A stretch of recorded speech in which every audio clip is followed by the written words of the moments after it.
30% от пазара на цигари е нелегален според Центъра за изследване на демокрацията, 58% според Българска легия антимафия. Петър Якимов е при нас. Добър вечер. Откъде получаваме тази голяма разлика всъщност между данни на две неправителствени организации? Значи, логично е между неправителствените организации да има разлики в оценката на пазара на контрабандата, тъй като неправителствените организации работят с друг инструментариум, а не с стандартния, който би трябвало. Докажете, че е 58%. Изключително лесно е това. Значи, ние използваме стандартния инструментариум, наречен числата през годините, които са обмитявани цигарите в България, т.е. това, което са официални данни на агенция Митници от 2003 до ден днешен, на базата на които се правят бюджетите на България, на базата на които се вижда какво е реалното малко трудничко да го разбереме. Ние подготвихме една графика, която ни дадохте. Ще помоля колегите само, ако могат да я покажат. За приходите обложени късова и средна акцизна ставка на тютюневите изделия в периода 2003-2011 година. Да. Безспорно, забележете какво се случва с тютюневите изделия. Значи, изрично искам да уточня, тютюневи изделия са всички цигари, независимо дали са рязан тютюн или кутии цигари.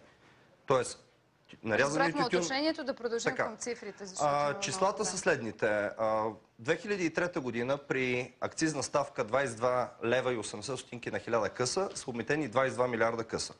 Към 2008, която също имаме данни за нея, при акцизна ставка 78 лева, т.е. 350% повече спрямо 2003 като цена, са обмитени 22 милиарда къса цигари. Какво ще рече това? Това означава, че пазара като цяло на цигари в България, потреблението на цигари е константа. Независимо от временните отклонения, които са нормални при всяко покачване на акциза на цигари, пушачите в България са консервативни и те си пушат толкова, колкото си пушат. Независимо, че цигарите скачат с 350%. 350% е повишаването на акцизната ставка, т.е. Какво се случва с контрабандата обаче през това време? Така, през всички тези години ние знаем, че е имало контрабанда.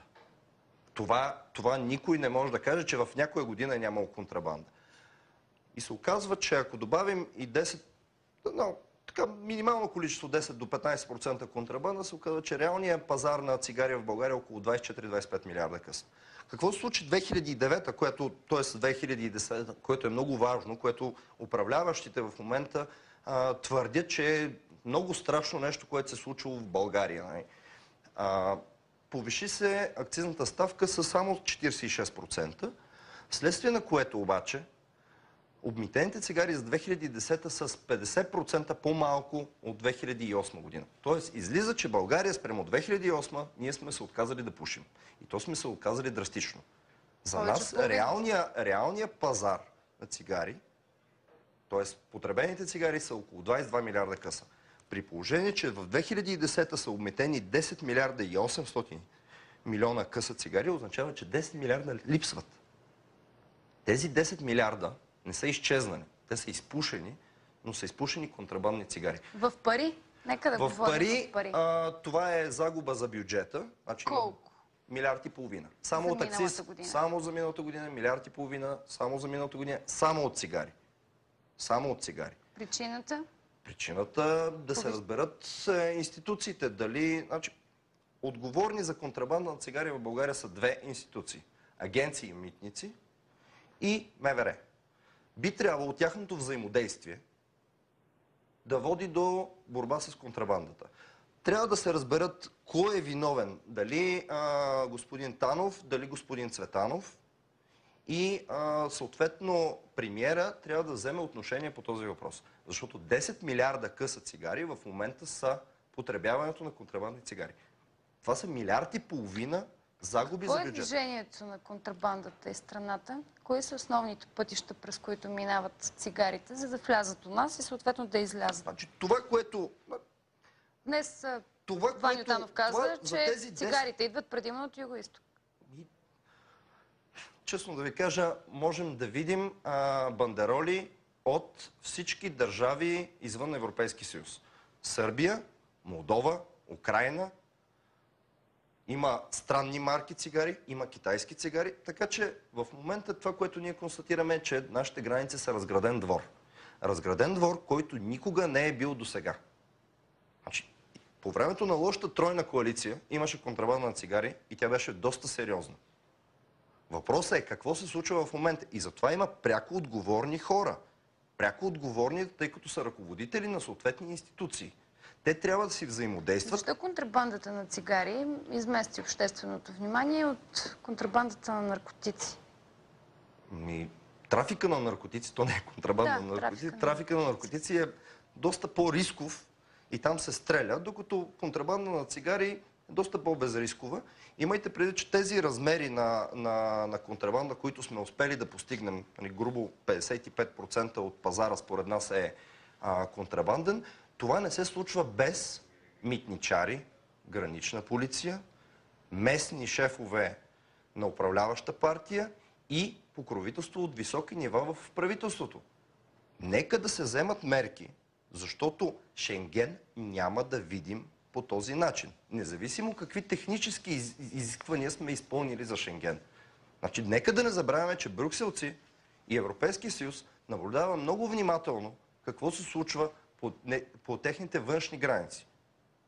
Значи, изобщо, като слушам господин Атанов или агент Гергов, защото тук вече ще почнем да си говорим и за добрите и лоши доносници от държавна сигурност, как са му виновни международното положение, лошите контрабандисти, границата, липсата на граница между България и Румъния, липсата на граница между България и Гърция, външните ни граници, Варна, Бургас.